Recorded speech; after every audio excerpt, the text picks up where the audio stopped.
Peter Jacobsen is the 2012 Old Tom Morris Award winner. Peter spoke with GCSAA TV about this honor and his career. Well, for me to be here and accept the Old Tom Morris Award, it's a huge honor for me.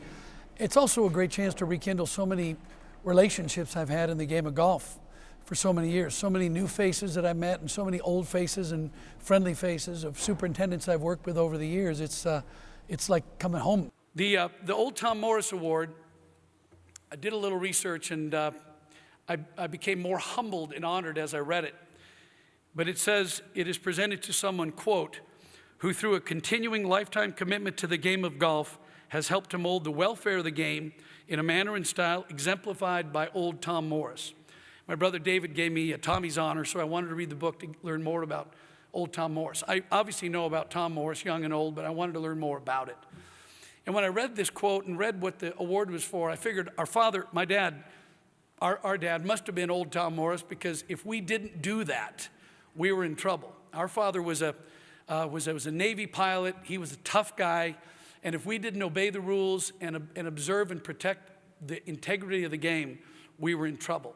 Golf's been great to me. Golf has given me everything that I have, everything that my family has. And I greatly appreciate it, and I greatly respect the game. And let's face it, the only reason I could play the game of golf and play it well is I'm playing on these fantastic golf courses that superintendents maintain to the best of their ability, and nowadays the courses are immaculate.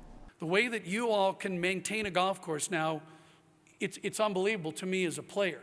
And I reap the benefit. I reap the rewards of your hard work. All the PGA Tour players out there reap the benefit of what you do.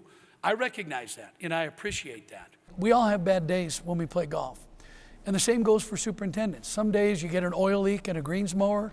Next thing you know, 3 days later, you get a big oil streak across the green.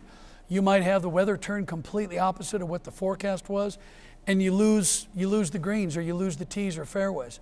I think if you've played the game long enough, you understand that you can't predict Mother Nature. And I think most of us in the game of golf today understand that, because a lot of us grew up working on superintendent crews in the cities that we grew up in. And we appreciate the hard work that the superintendents and their crew put in.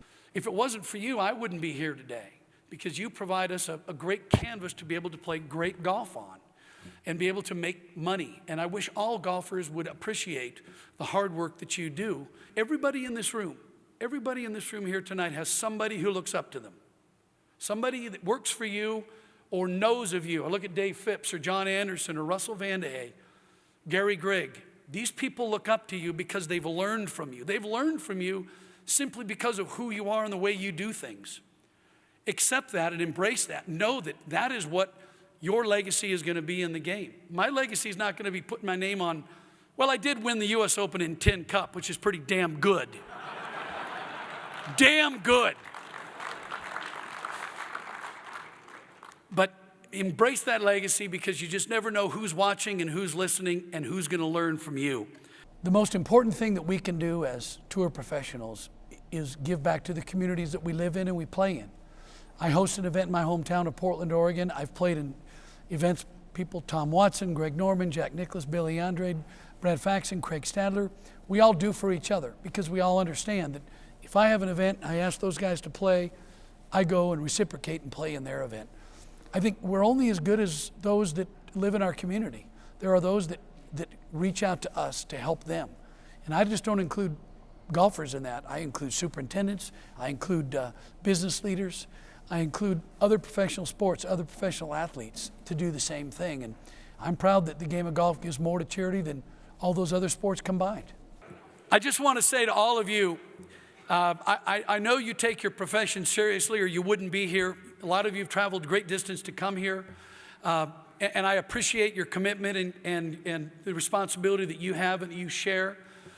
And one thing that I've tried to do, and my brother David and I, we talk about it all the time, we just want to leave the game. I want to leave the game. My brother's a very good amateur, played in U.S. amateurs and senior opens. I want to leave the game better than I found it.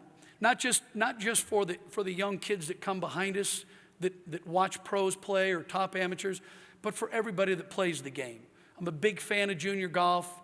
I'm a big fan of the amateur golfer. I'm a big fan of the public golfer and daily fee golf courses, because that's really where the lifeblood of the game is. And if we don't protect it and grow that and make sure that we secure our future, a lot of these golf courses of today are going to be housing developments of tomorrow, and we don't want that. So I send the challenge out to you to protect the game and leave the game better than how you found it.